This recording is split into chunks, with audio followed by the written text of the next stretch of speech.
And what's going on is that the only people who can afford to start mining you're getting sort of this whole thing where like it's only nation states, countries, and large corporations will be able to afford to mine BTC. So over the long term, the powers that be will probably eventually control BTC.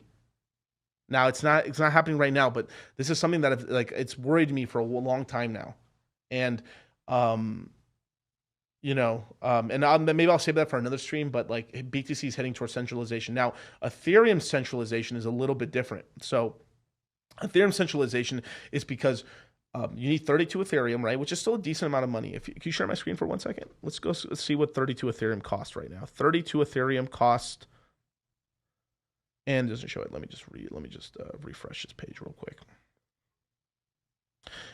Yeah, it's basically $50,000 to become a staker of Ethereum, where you control your own coins. You create the node, and then you're getting your inflation from Ethereum. Cool, right?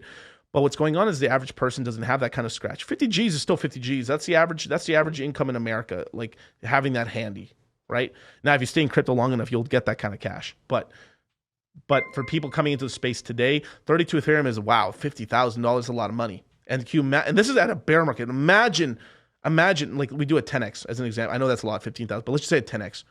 It'd be $500,000 to be a staker of Ethereum, right? Dang, right? So this 32 Ethereum right here, right? So that already centralizes it a bit, but it does democratize it a bit. So it allows like more upper class crypto people to essentially start earning yield.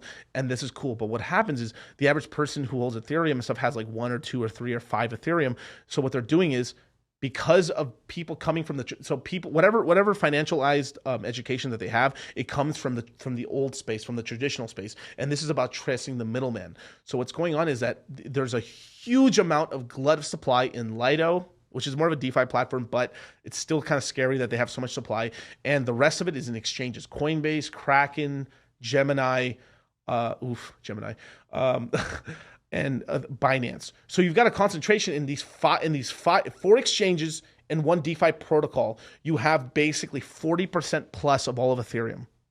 So you have a huge amount of centralization there. And this is the main kind of gripe with the Bitcoiners, kind of shitting on Ethereum. But it's kind of like the kettle calling. I mean, I don't know, the black kettle calling the black kettle black or whatever. I don't know. It's getting late. Is basically that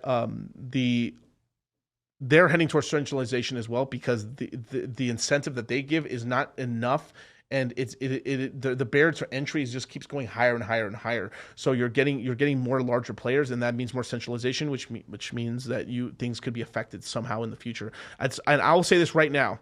At some point, and within the next 15 years, we are probably going to get proposals pushed out on BTC of like, hey, I know. Hey, there's Bitcoin. These are Satoshi's wallets. Let's leave Satoshi's wallets alone. But there's these coins that haven't moved for the last 13 years. How about we just take this Bitcoin and put it right back on top and increase the yield? And we're not creating any more tokens. It's still 21 million, but let's do that. And watch. At some point, like, it's going to get pushed through, because as it gets more and more centralized for BTC, this will become more popular, because the amount of Bitcoin you're earning keeps going lower and lower and lower. And if the Bitcoin price doesn't shoot up kind of dramatic, I think it will still go up pretty well. But let's just say it doesn't like shoot as high as we think. Maybe just $500,000. That's it, which is still incredible.